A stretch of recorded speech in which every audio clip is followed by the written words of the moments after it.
Чували ли сте за Lactobacillus bulgaricus? Освен за производство на киселото мляко, тези млечно-кисели бактерии се използват и в някои козметични продукти, обогатявайки ги с множество благоприятни ефекти, като възстановяване баланса на кожата и нормализиране на pH нивото, което намалява производството на себум. Целият комплект от BeMe може да бъде вашата нова перфектна рутина.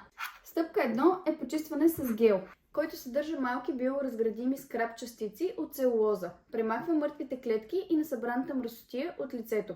Като всеки друг почистващ продукт за лице, гелът малко изсушава кожата и тук идва стъпка 2. Хидратиращ крем. Подхранване и ребалансиране на кожата. Съдържа и капсулирана салицилова киселина, която адресира пъпки и проблемна кожа. Стъпка 3. Коректор за прикриване на недостатъците. Помага с прикриването на пъпчиците по лицето, защото е с цвят и с размазване върху кожата трябва да придобие цвета ти. Също така съдържа салицилова киселина и се бори с премахването на пъпки. И най-хубавото е, че BeMe предлагат пълно възстановяване на парите до 30 дни, ако клиентите не открият никакви резултати.